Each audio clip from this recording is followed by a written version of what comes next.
Qualcomm's next big Snapdragon chip has leaked, and it's full of AI features. The Snapdragon 8 Gen 3 will likely be announced this week and end up in next year's Galaxy S24, and a whole lot more. The next big Snapdragon chip headed to Android phones is likely to be announced this week, and details have leaked early revealing a heavy focus on AI.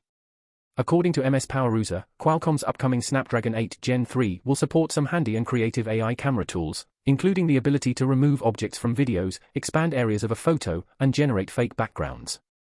The leaked marketing materials also boast about the chip's ability to run various AI models, including both Stable Diffusion and Meta's Llama 2.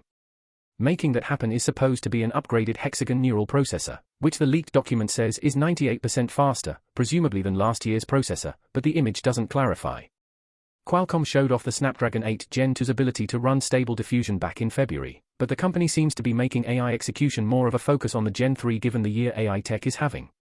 This chip is likely headed first to Samsung's Galaxy S24 line, which is expected in the first quarter of 2024. As Qualcomm's flagship mobile chip, it'll appear in other top-of-the-line Android phones throughout the year, with the notable exception of Google's Pixel line, which relies on the company's own Tensor processors. Qualcomm's AI focus makes the stakes high for Google to do a good job with its Tensor chips, since its ability to develop custom AI features is a key reason the company decided to move away from Qualcomm.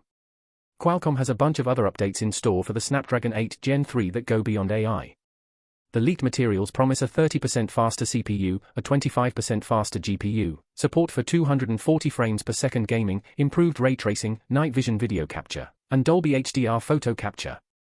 5G advanced support is supposed to be included, too, so maybe your 5G connection will actually start to feel 5G this time. Bloomberg, Apple likely to hold Mac launch event on October 30th or 31. The well-connected reporter's prediction is based on information obtained from sources with apparent knowledge of Apple's plans, as well as the fact that some existing Mac models are in short supply online and at Apple retail stores. Gurman notes that several configurations of Apple's 24-inch iMac, 13-inch MacBook Pro, and 14-inch and 16-inch MacBook Pro are facing shipping delays running into mid-November. This several-week delay alone is a clear sign that something is about to happen, says Gurman.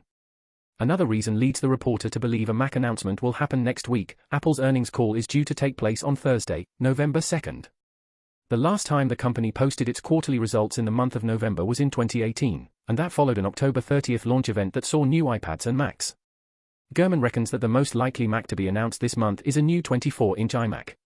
The current iMac has not been updated for more than 900 days, and it is the only remaining model in Apple's Mac lineup still using the M1 chip. He also believes there is a chance we will see new 14 and 16-inch MacBook Pro models. This would be somewhat of a surprise, given that Apple only updated its premium MacBook Pros in January 2023. However, as Gurman notes, an additional update the same year would be unusual, but not inconceivable. Gurman's latest report reveals little about what improvements the new iMac will bring, but he has previously said that Apple's next iMac will leapfrog the M2 and instead adopt the rumored new M3 chip, bringing performance and efficiency improvements. As for the 14 and 16-inch MacBook Pro, Gurman said he does not expect any major changes other than new processors, but his latest report stops short on offering specifics. Gurman earlier this month claimed that new 14-inch and 16-inch MacBook Pro models featuring M3 Pro and M3 Max chips would likely launch between early 2024 and the spring. Gurman may be hedging in his latest predictions, which is likely to lead to speculation that an iterative update to the M2 Pro and M2 Max is coming this year instead. Gurman says the new MacBook Pro models could include minor improvements to displays. Notably, DigiTimes recently claimed that Apple will release new 14 and 16-inch MacBook Pro models with more efficient mini-LED displays before the end of the year. DigiTimes' report was originally met with skepticism because of the alleged launch timing, but couched in terms of Gurman's latest predictions, there could well be more substance to it after all. Lastly, Mac Rumors received information in early October indicating that Apple was preparing to accept some of its latest Mac models for trade-in, suggesting it may be proceeding with plans to release new Mac models. Whether this correlates with the launch of at least one new machine in late October remains to be seen. This new Chrome feature may protect your privacy in a big way. Keeping your IP address secret. Google is preparing an IP protection feature in Chrome that could make one of the best web browsers even better than it already is. The addition could offer a major security boost to potentially millions of users sick of having their privacy invaded. How will it work?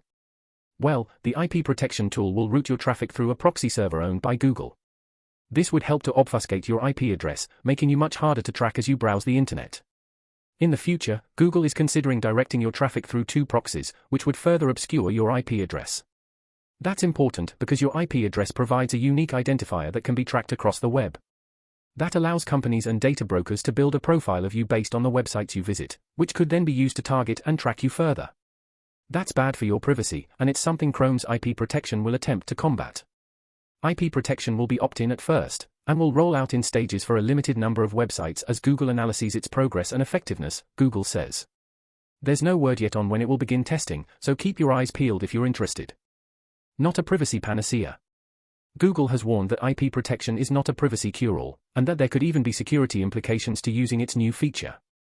For example, if one of Google's proxy servers gets hacked, the intruder could potentially see all traffic passing through the server and manipulate or redirect it. Routing your IP address through two proxies might help by ensuring neither server sees both your IP and the destination URL, but it probably wouldn't be a foolproof solution. As well as that, as Google's proxies hide traffic origins by design, they could be abused to disguise the origins of a DDoS attack or other fraudulent activities. Google might require users to authenticate with the proxy to prevent this, or introduce rate limits to hamper DDoS misuse. Regardless, the introduction of IP protection is an interesting move, as much of Google's business model relies on tracking users and serving them adverts. Given Google's questionable history of privacy and security violations, there will likely be many users who will be skeptical of the company's intentions here. But if IP protection is able to genuinely protect people's privacy, it could go some way to improving Google's image when it comes to safeguarding users' private data. Let's hope it works as intended.